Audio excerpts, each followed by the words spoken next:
¿Qué tal? Somos Carlos y Marga y hemos creado Hábitos Ancestrales para poder cuestionar toda esta confusión que hay sobre temas de salud, de alimentación, estilo de vida, y vamos a hacerlo de manera fácil para que puedas practicarlo y para que puedas ver todos los beneficios que tiene el alinearse con nuestro diseño como humanos.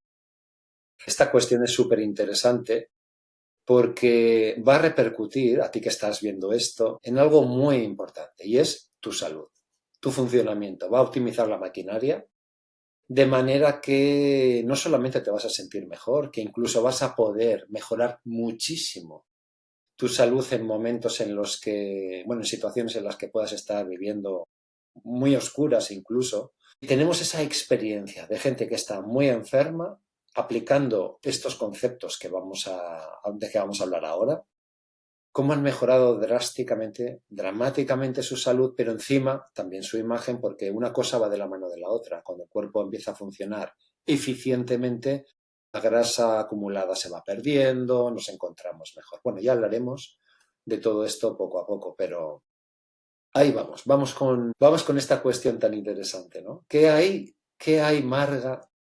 ¿Qué hay que comentar a la gente que no sepa ya?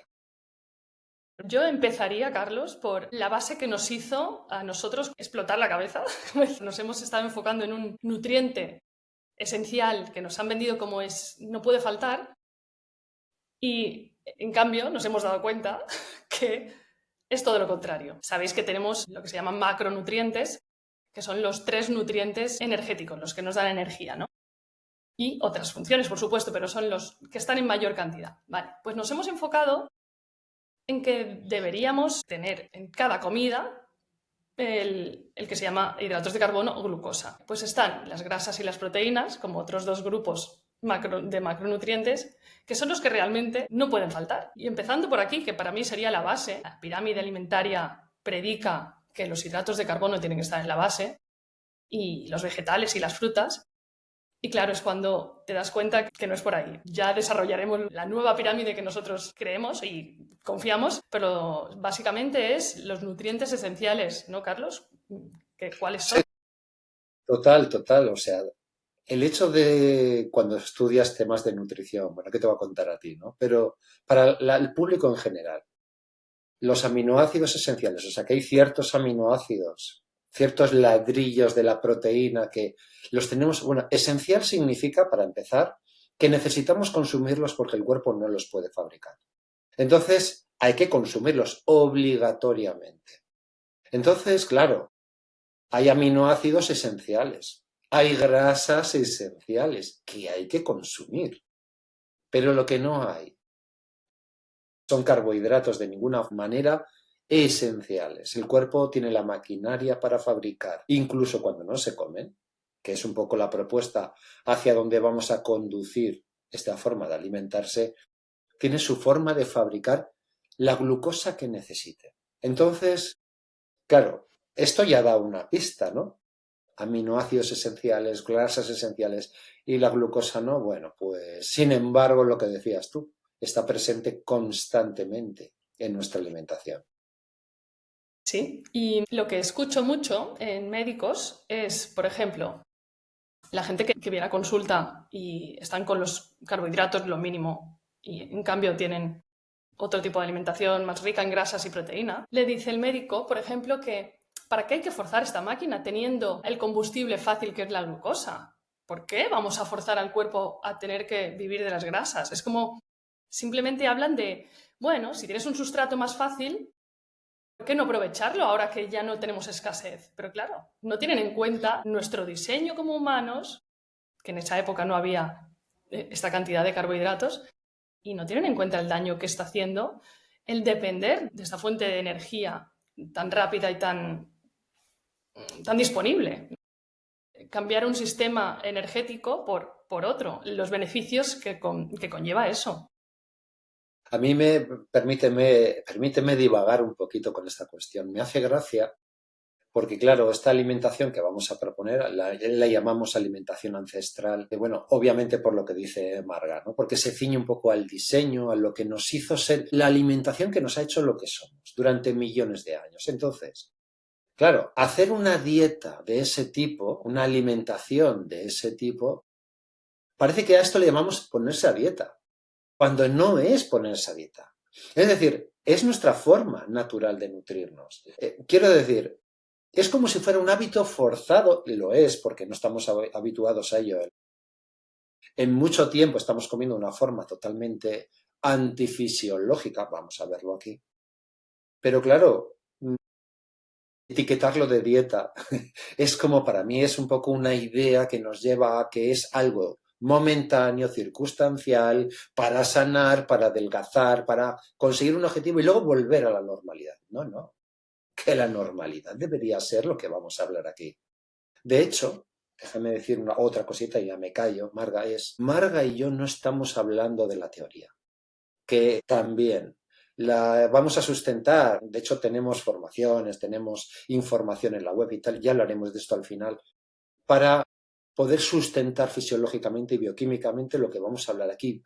El tema es que hablamos desde la experiencia, la nuestra personal, que llevamos ya mucho tiempo alimentándonos así y sobre todo trabajando con gente con problemas.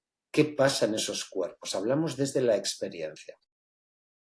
No, súper interesante porque, fíjate, los nutricionistas y los médicos tenemos grabado que estar en cetosis es peligrosísimo, o sea, puedes colapsar y morir. Yo salí de la carrera pensando eso. ¿Eso qué significa? Que no puedes estar sin ingerir glucosa en esas 5 comidas. Eso es la creencia. Claro, cuando yo empezaba a ver gente que estaba en cetosis días y días y meses, yo decía, y sobreviven. Claro, yo tenía eso tan grabado que para mí era, bueno, incuestionable. Hasta que empiezas a volver a estudiar y a quitarte todas esas creencias que, bueno, no sé para qué nos han explicado de esa manera. No sé si hay una intención detrás, pero lo que sí está claro que si dependemos de la glucosa, hay que comer muchas más veces al día, o sea, esas 5 veces hay que comer.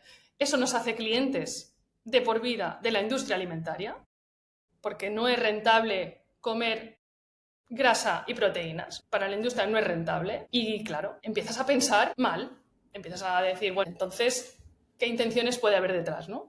Y bueno, una de ellas para mí sería el tener clientes de por vida desde que nace un niño, cuando se desteta y le empiecen a dar cereales, galletitas y todo lo que sea hidratos de carbono simples. Ahí empieza todo. Muy bien, pues este primer punto, que tenemos aquí una serie de puntos a explicar, yo creo que más o menos quedó claro que existen unos nutrientes esenciales y no son los hidratos de carbono precisamente. Segundo punto, Marga, alimentos densos en nutrientes. Esta cuestión, ¿cómo la ves? Tú como nutricionista. Si comemos alimentos ricos en nutrientes, serían alimentos ricos en proteína de origen animal, que es la única que se absorbe bien y el cuerpo reconoce, es una proteína que espera y reconoce. Y grasas de origen animal sobre todo, que también es la que espera y reconoce, más que las de origen vegetal. Bien, ¿qué pasa con esto? Que ya no necesitamos comer esas 5 veces al día. No es necesario, porque estás súper nutrido. Y actualmente lo que tenemos es que estamos súper alimentados, pero desnutridos. Y eso es lo que más se ve actualmente. La gente espera la comida como ese momento especial del día. Y luego a las 2 horas vuelves a tener hambre. Y otra cosita. Y estás comiendo todo el día para realmente al final desnutrirte. Y no solo desnutrirte, sino afecta a la salud negativamente. ¿Qué pasaría? Que comeríamos mucho menos, el cuerpo funcionaría mucho mejor si comemos alimentos densos en nutrientes de los que te he comentado. Sí, no, claro, la gente piensa en que, por ejemplo, el reino vegetal, en general, hablo de en general, la fruta tal, tienen tal cantidad de vitaminas, minerales, parece que si no comes eso, te falta, ¿no? Te falta algo importante, esos micronutrientes tan necesarios para tener una correcta salud. Lo que yo también he trasteado desde siempre con la alimentación por un tema de rendimiento deportivo, he tenido que aprender también en su momento, pero lo que nunca la información nunca se recreó, al menos la que yo encontraba, me imagino que eso nos pasará a todos, en que esos alimentos densos en nutrientes, esos alimentos también tienen los micronutrientes necesarios para cierta forma de alimentarse como la que vamos a proponer aquí. Es decir, si lo miramos desde ese punto de vista de densidad, son mucho más interesantes. Si lo miramos desde ese punto de vista de la densidad, otros alimentos, los carbohidratos, realmente dejan mucho que desear. Porque es verdad que hay una variedad infinita, cada uno tiene sus propiedades, Pero claro, vamos a ver en otros puntos más adelante cómo en la balanza de beneficios-riesgos, beneficios y daños, esos alimentos quizás no deberían ser el sustento ni la base de nuestra alimentación. No, es que aquí está el gran tema. Yo pensaba que las vitaminas y los antioxidantes y los micronutrientes que vienen de las plantas solo estaban en las plantas. Claro, pero ojo, esa vitamina C, que es la primera pregunta que me vino, digo, ostras, entonces ¿de dónde obtenemos la vitamina C si basamos nuestra alimentación en carnes y grasas? Para mí el gran tema es, si comes carbohidratos, está compitiendo con la absorción de vitamina C.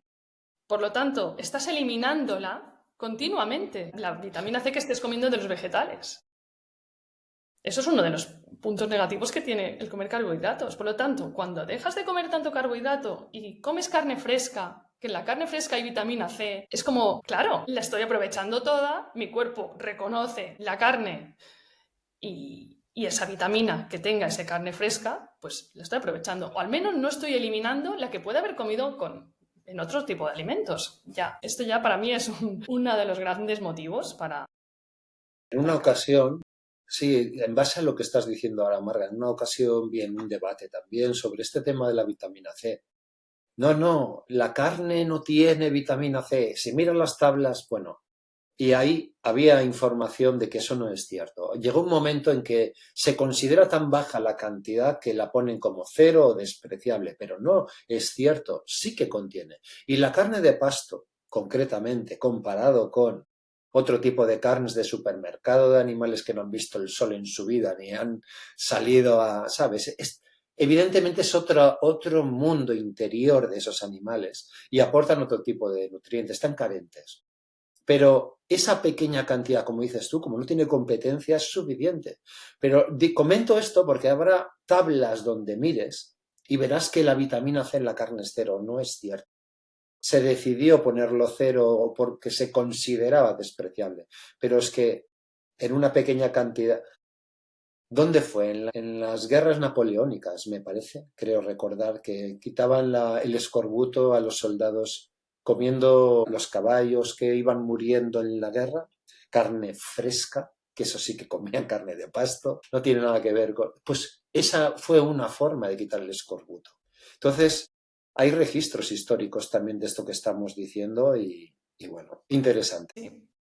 Y hablando de las verduras, Carlos, si te parece, también comentar que, bueno, hablamos de vegetales, porque los cereales es un vegetal, las verduras, las frutas, las semillas, hablamos en general, ¿vale? Todos estos alimentos están repletos de antinutrientes, son sustancias antifisiológicas, ¿vale? Eso no lo encontramos en los alimentos animales. Si nos fijamos en eso, si tú puedes ir andando por ahí y comes carne, probablemente esa carne la vas a asimilar perfecta y no va a tener ningún problema. En cambio, no te puedes ir comiendo vegetales así como los vas encontrando. De hecho, es su defensa. Los antinutrientes son la defensa de los vegetales para su supervivencia. Sobre todo las semillas, que nos las han puesto como un superalimento. Claro, en una tabla de composición sí que ves que tiene mogollón de hierro, de magnesio, de minerales, de grasas de origen vegetal, estas tan buenas que dicen omega 6 y omega 3, pero es que no se absorbe como debería, como pone en la tabla. La cantidad esa que pone en la tabla no es la que estás absorbiendo. Por lo tanto, ¿qué importa la tabla? Hay que ver lo que realmente llega a la sangre y se usa. Y ese es otro gran mito, que estos son superalimentos que hay que comer, pero no se tienen en cuenta estos antinutrientes. Con respecto a los antinutrientes, que hay un montón y os invitamos a que, no es el motivo de este vídeo, ¿no? Hacer una masterclass de antinutrientes, pero sí de transmitir el conocimiento de que existen, que la gente se piensa, claro, nos hablan de las bondades de ciertos alimentos vegetales, pero que está esa otra parte, es la de la balanza que hablábamos antes, ¿no? Y esta otra parte nos genera ciertos daños, nos genera ciertas dificultades digestivas, de asimilación de nutrientes, ciertos envenenamientos. Cada uno tiene como sus particularidades, hay un montón de antinutrientes. Sin embargo, cuando buscas en los alimentos de origen animal, va buscando, trasteando, y al huevo se le achacan dos, ¿no? La avidina y el ovocoide, por ejemplo. La avidina creo que impide la asimilación, que está en la clara del huevo, impide la asimilación de la biotina, de la B8, de la vitamina B8, y el ovocoide creo que dificulta la gestión de la glucosa en el cuerpo, tampoco sería mucho problema.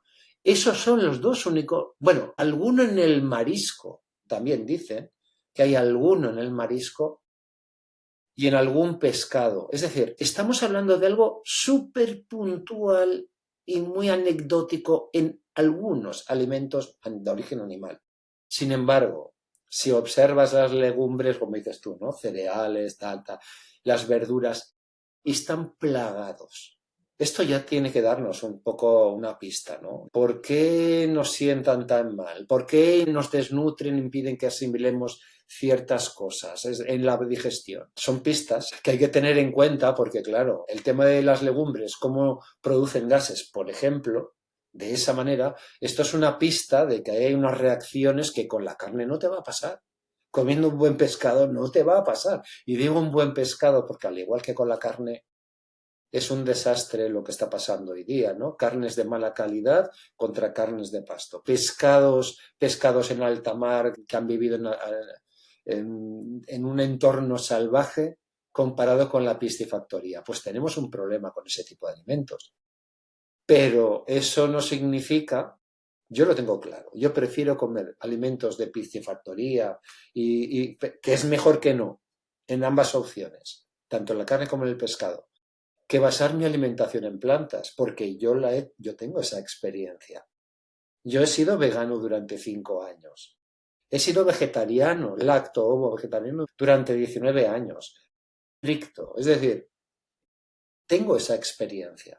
Nunca he estado peor de salud que cuando he sido vegano.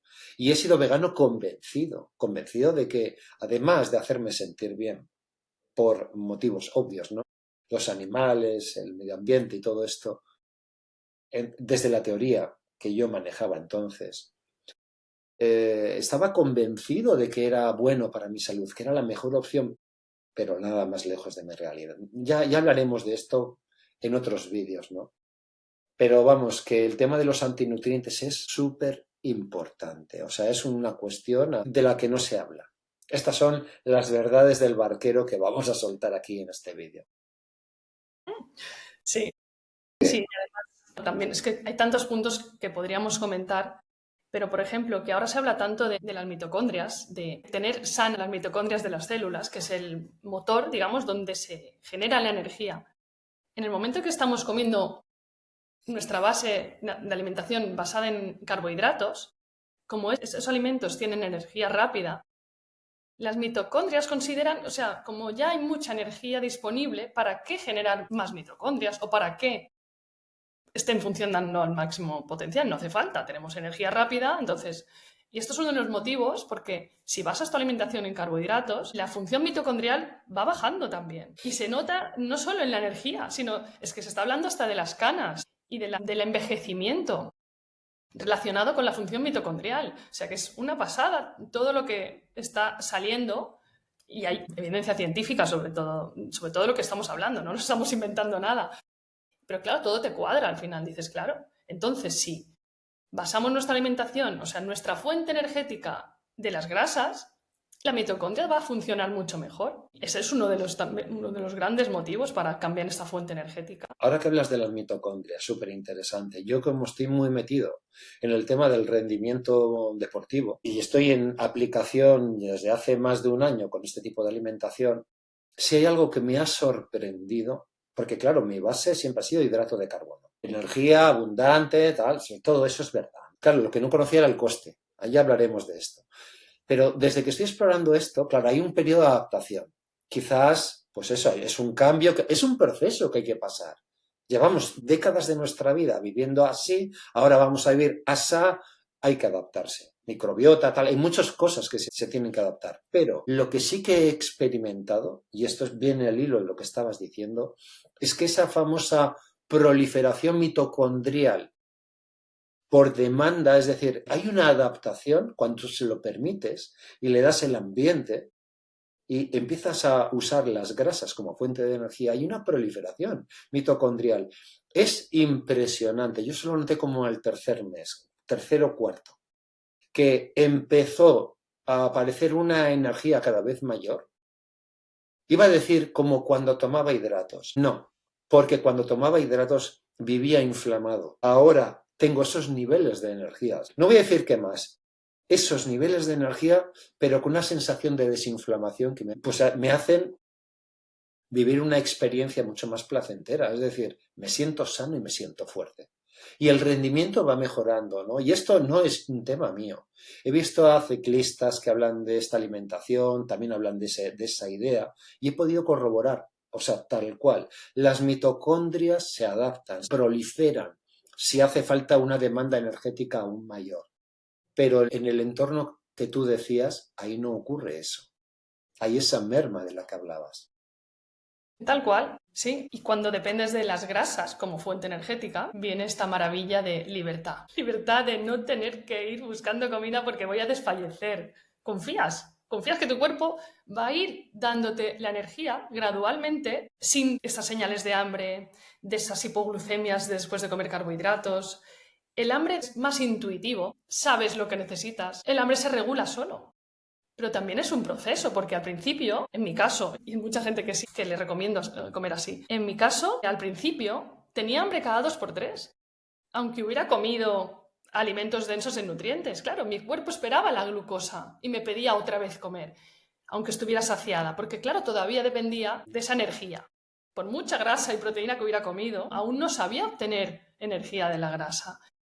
Y es un paso que la gente dice, "Ostras, estoy peor que antes porque tengo más hambre, estoy más cansada". Es un proceso, lo que tú dices. Igual que el rendimiento deportivo. Tú has tenido que pasar un proceso, has tenido que confiar y has tenido que ver, bueno, es que también el sentido común nos ha llevado también a confiar en este tipo de alimentación.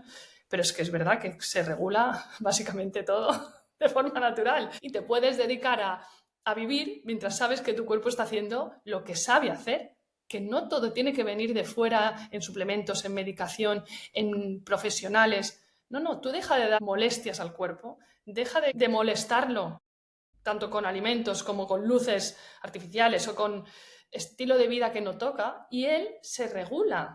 Hace su detox nocturna, por ejemplo, diaria. No hace falta hacer una detoxificación de jugos verdes.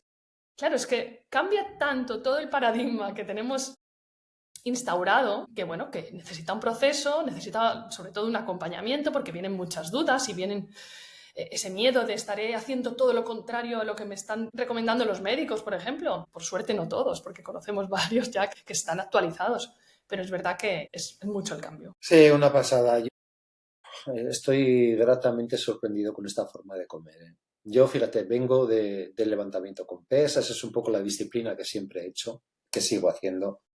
Y he comido muchas veces al día, 5, 6, 7, 8, o sea, bueno, con fines deportivos, eso no es muy normal, ¿no? Pero 5 veces al día, ingerir 5 veces al día no es una rareza. Mucha gente pica, ¿sabes? Picas entre horas, hay 5 veces al día que comes como mínimo. Vengo de ahí.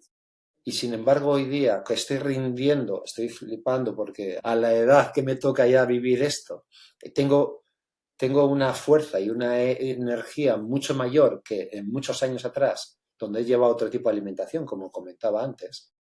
O sea, estoy bien, que es una pasada el poder comer solo 2 veces al día. Y sí me da mucha libertad, es muy cómodo. Y no he tenido que forzarme a decir, solo 2 veces. No, de forma natural. Esa saciedad de las grasas que comes un día y dices, venga, voy a comer las 5, a la cuarta dices, ya no puedo más, al día siguiente comes 3. Y al cabo de unos días ya comes. Se adapta, tu cuerpo se adapta de forma natural hasta ese ritmo de ingestas que necesitas. Y eso que yo soy de los que como mucho, pues por lo que he explicado por el deporte pero es muy cómodo. Pero no es porque sea cómodo, es que además sienta muy bien. Es algo que tenemos que divulgar y compartir. Ahí vienen los ayunos famosos que está tan de moda, el ayuno intermitente. Es que el ayuno debe venir solo. Tiene que venir solo. Cuando estás súper nutrido y estás funcionando a pleno rendimiento, cuando no tienes hambre, no tienes que comer. De hecho, vas a estar, a lo mejor un día dices, pues que hoy no voy a comer porque no tengo hambre. ¿Qué pasa? Que vemos comida y, claro, tenemos la psique preparada para, hay comida, hay que comer. Pero claro, si tú te escuchas y dices, a ver, es que realmente estoy bien, pues sigo. Y ese ayuno famoso viene solo, no hay que forzarlo. Y esa es otra gran libertad, que cuando estás ayunando, sobre todo en ayunos más prolongados, a partir de 24 horas, que el cuerpo puede estar sin comer varios días, no pasa nada. Sí pasa que te estás reparando a niveles súper profundos. La regeneración, autofagia, viene a partir de ayunos más prolongados, a partir de 24 horas. Y es cuando, claro, estamos preparadísimos para eso y es cuando el cuerpo aprovecha para hacer toda esta regeneración necesaria y que tanto nos están vendiendo, pero con ayunos de 16 horas considero que no basta. Además, solo tienes que ver en la naturaleza los animalitos. Cuando no se encuentra bien, no comen. Nosotros, si no nos encontramos bien, no comemos. Y lo que dices tú, tenemos tan programado ver la comida en la nevera, la ves ahí, puesta en la mesa, y tan programado que hay que comer, que comes a veces por comer, en vez de escuchar nuestro cuerpo, ¿no? Qué desconectados vivimos. Entonces, sí, los ayunos, obviamente. Mira, a mí personalmente, los ayunos es algo que aún no he explorado. Yo sé que es un campo en el que tú ya tienes mucha experiencia, pero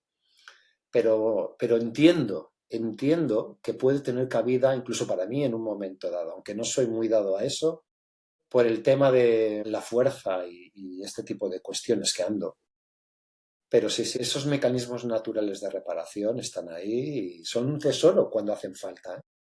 Sí, sí, es verdad. Y bueno, para ir acabando, Carlos, porque a lo mejor nos estamos yendo un poco. Básicamente, podríamos hablar de, ¿qué te parece? Otro punto negativo para los vegetales, podríamos llamarlo así, que serían las proteínas.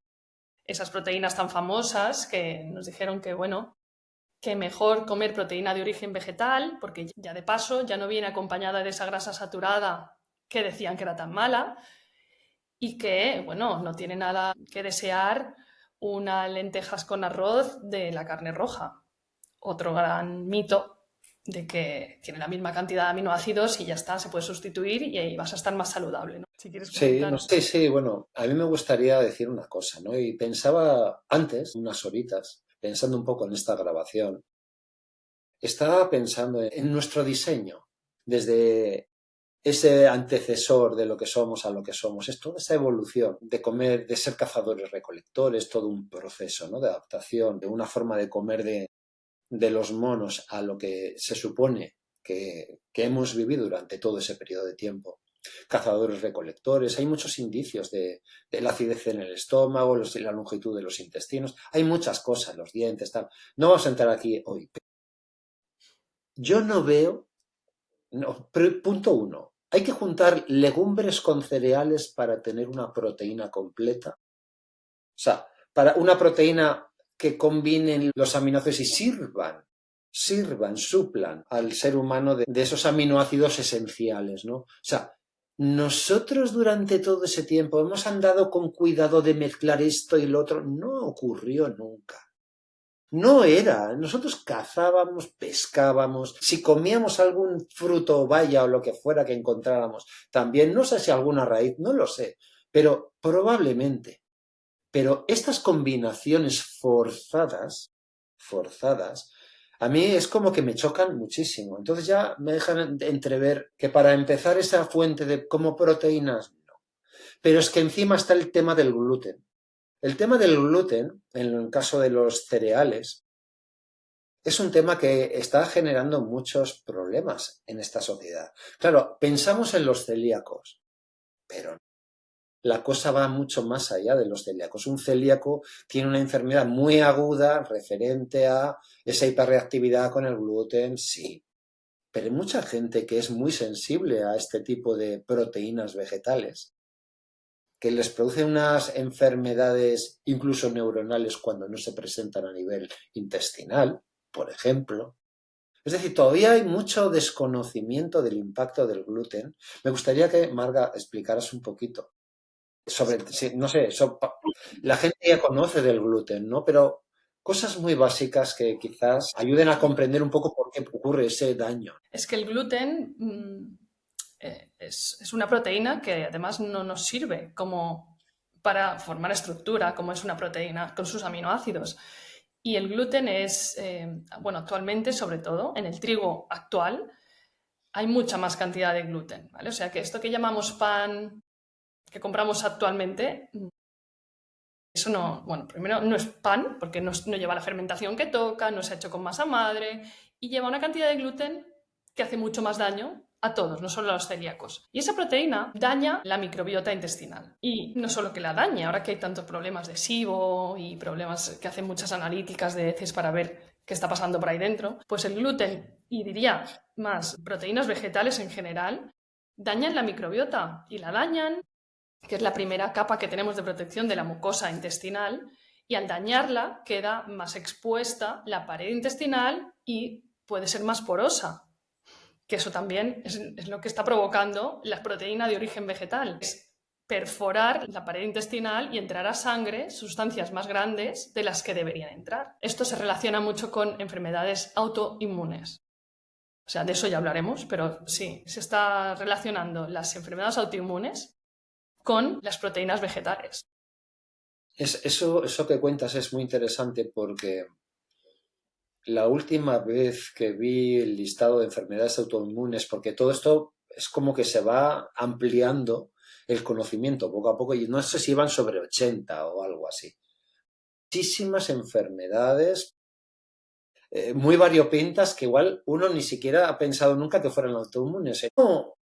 No hace falta ser celíaco. Tener cualquiera de estas enfermedades autoinmunes, cualquiera de ellas, habla de que probablemente haya una cierta sensibilidad a este tipo de proteína. Y quería decir que hablamos mucho del trigo. Evidentemente, probablemente ha sido el más manipulado genéticamente, se ha buscado unas cualidades que han sido al final más dañinas que quizás una versión más original.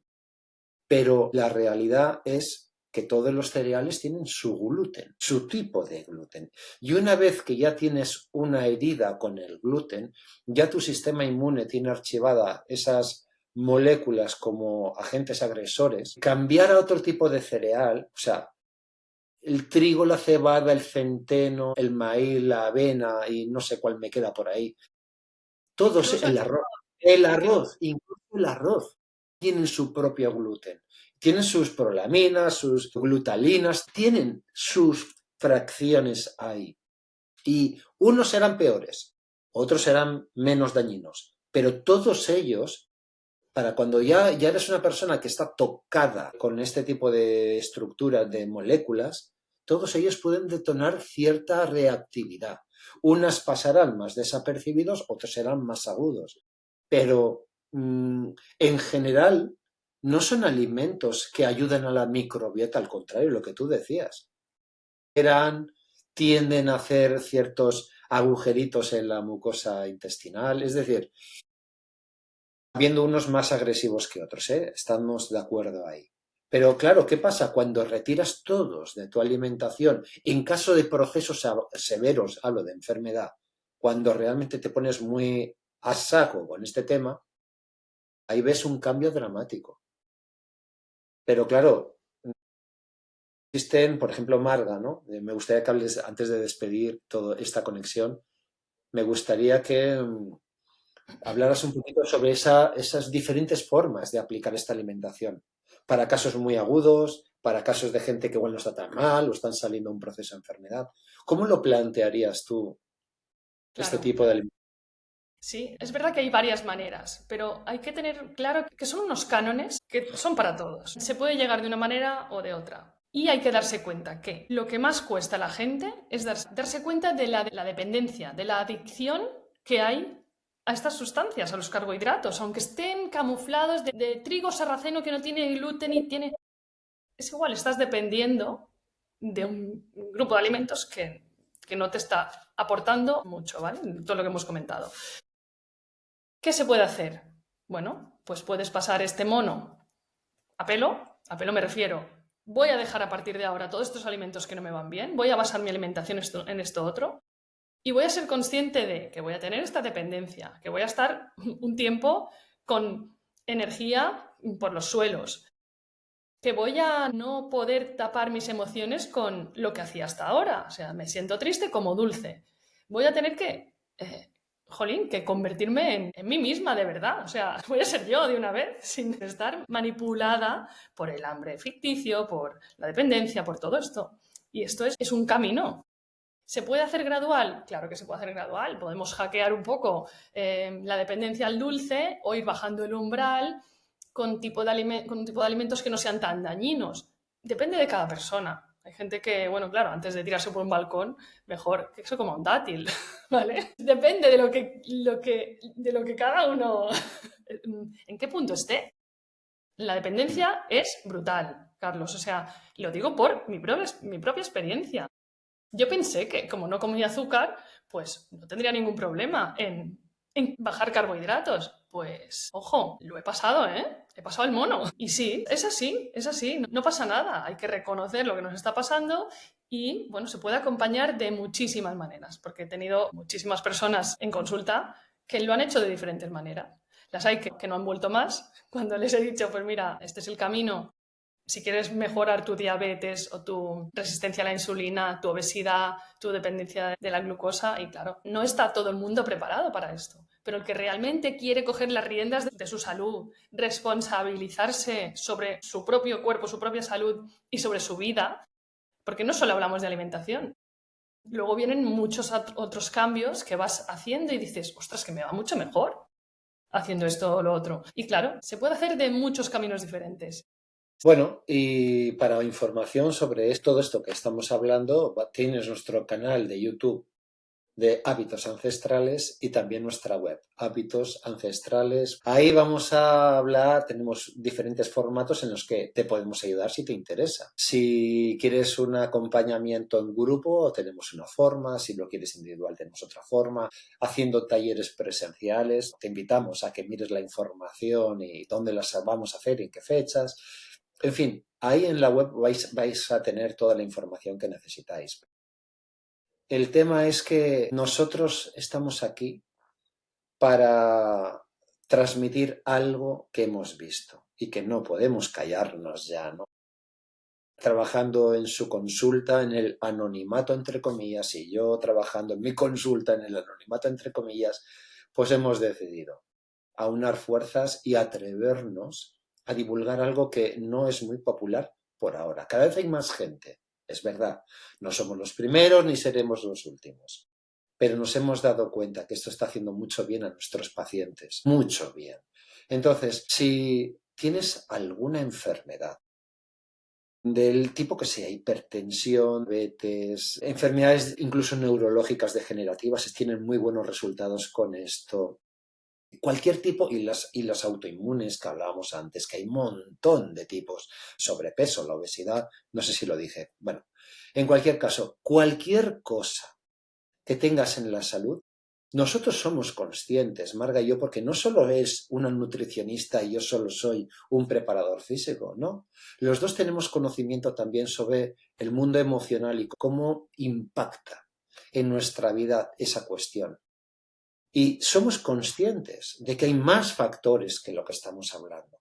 Pero lo que hemos constatado es que sin llegar a entrar ahí, porque hay gente que no le apetece entrar en sus heridas y sus historias para sanar, sin entrar ahí, a través de una alimentación como la que proponemos, está ayudando muchísimo a la gente a encontrarse mejor. Muchísimo. Entonces, por eso os invitamos a que al menos os informéis sobre este tema. Sí, es que parece que estamos ofreciendo la panacea, ¿no? Es que lo que a veces dices es que ¿para qué sirve? Bueno, sirve para todo, pero es que no es una fórmula, ni es una píldora, no es nada artificial. Claro, cuando pones tu cuerpo en orden, tu naturaleza se pone en orden, claro, puede servir para cualquier problema que tengas, hormonal, síntomas de menopausia, bueno, de piel, de cabello. Sí, y sí, no es una fórmula, no es algo que te queramos vender como prueba esto que nadie más. No, no, es poner el cuerpo en orden. Claro, como estamos tan perdidos en cuanto a salud, en cuanto a estilo de vida, estamos haciéndolo todo al revés. Entonces, claro, se nos olvidan nuestras propias capacidades. Y es por eso que cuando las recuperamos, pues el cuerpo se pone en orden. Fantástico, muy bien. Nada, espero que sirva a cualquiera que esté viendo este vídeo. Por nuestra parte, encantados de poder compartir contigo. Marga, ¿quieres añadir alguna cosita más?